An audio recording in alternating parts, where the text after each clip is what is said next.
Assalamualaikum warahmatullahi wabarakatuh. Good morning, good evening, good afternoon kung saan mang dako kayo mga ka-safety professional, mga safety advocate, lalo na yung mga Filipino safety professional sa pangunguna ng ating international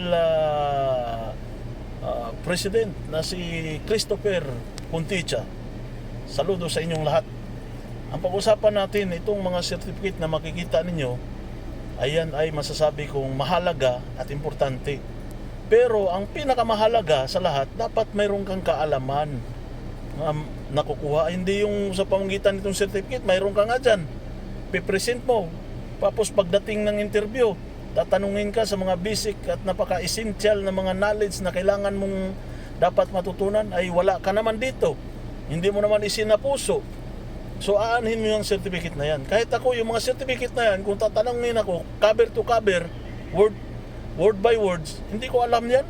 Hindi ko na ma-demonstrate yan or hindi ko na masasabi yan. Pero ang importante, alam mo yung mga basic knowledge and yung tinatawag natin na responsibility being a safety officer, safety supervisor, safety manager, lalo na yung mga safety officer. Alam nyo ba ang dapat ninyong maintindihan at maunawaan? Yung mga basic knowledge na mayroon kayo, na dapat makukuha nyo doon sa mga nagtuturo, na masasabi natin mga magagaling, mayroong mga tunay na experience, hindi yung nag-experience lang, kunwari, di ba?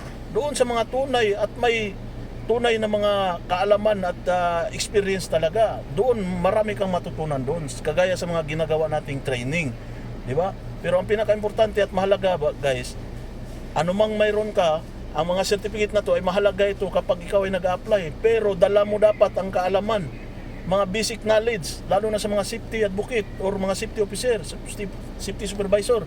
Kasi sa mga safety manager, iba ang mga interview, more on technical, more on documentation. Pero sa inyo, ano ang responsibility nyo kapag nasa site kayo? Halimbawa, welding activity, working at height, scaffolding, excavation, lifting operation. Ano ang gagawin mo? Ano ang una mong hanapin, inspeksyonin?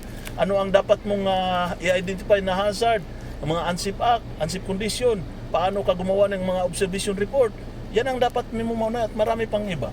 So, hindi lang nakabatay ka sa nag-a-attend ka ng training, dapat din nagsi-search ka, nandyan na yung si Mr. Google, nandyan na yung si Miss YouTube. So, dyan tayo, i-develop natin yung ating sarili. Huwag tayong umaasa lamang sa mga tao na kung saan nagbabahagi at nagbibigay ng kaalaman. Dapat nagsisikap din tayo.